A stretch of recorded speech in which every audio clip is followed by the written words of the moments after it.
Afternoon, nerds and nerdettes. Um, I'm in an especially chipper mood today because, long story short, you know, I'm still without a job. So this morning I got up and, the plan was to go out and get a particular job that was going to be, a cakewalk. I had no doubt that I could get the job. I just didn't really want to do it. Um, I've gotten to a point where it's, you got to do what you got to do. But moments before walking out, I looked down and I saw this section of newspaper that I'd taken from my mother's house a couple days ago, and it was a comic section. And I said, maybe I should read these comics, have a quick laugh before I go out and seize the day. But in the comics, or inside of it, was also a classified section. And I said, maybe there's something in here that is going to keep me from going and getting this job that I don't want to do.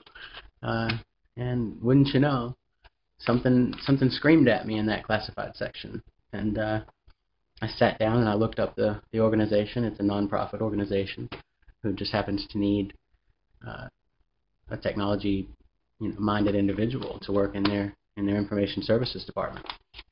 So yeah, I did the research. I got my stuff together and I beelined it over there. And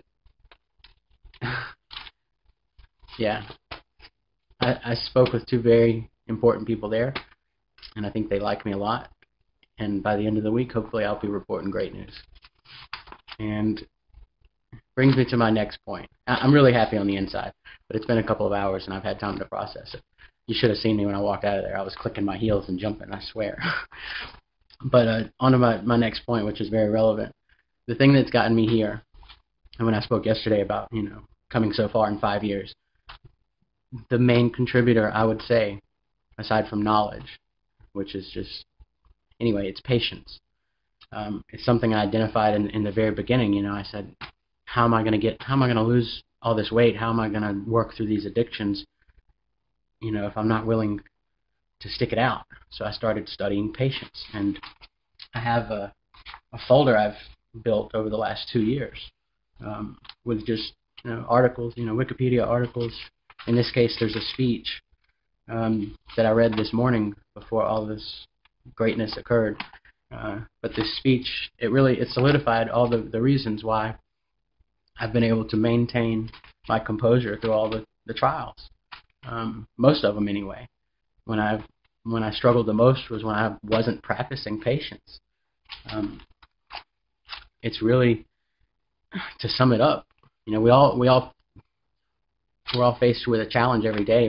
If we drive, we're sitting in traffic, and the challenge is, when you're stuck behind a car and you're at a red light or something, are you going to sit there and be pissed off that you're being held up, or are you going to take a minute and notice a beautiful tree or a bird or whatever?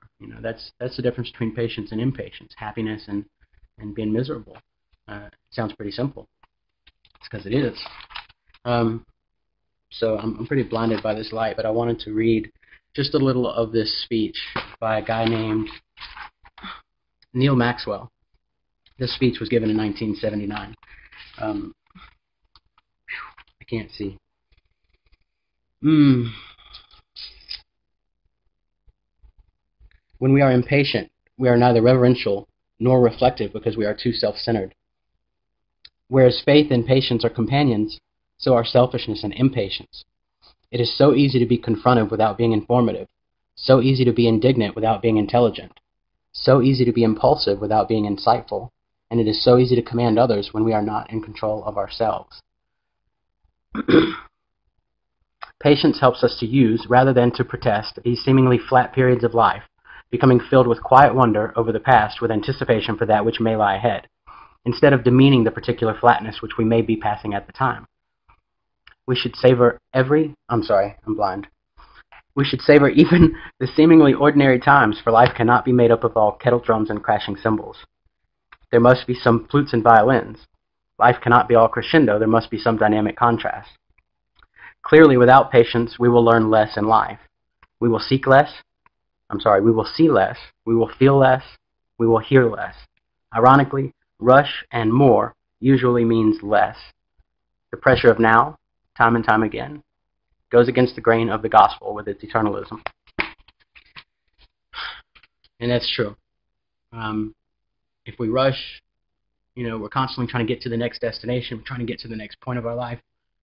If you've seen the movie Click, you realize at the end he gave up everything that he was supposed to be paying attention to. He fast forwarded through all the good stuff in life, and that's where patience really comes into play. In understanding and appreciating, patience is key.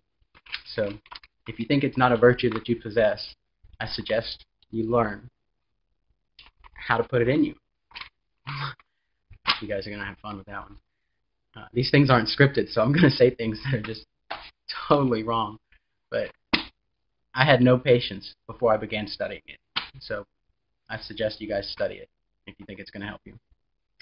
And I'm gonna end this extremely long video. I hope you guys have enjoyed, and have a great day and a great week.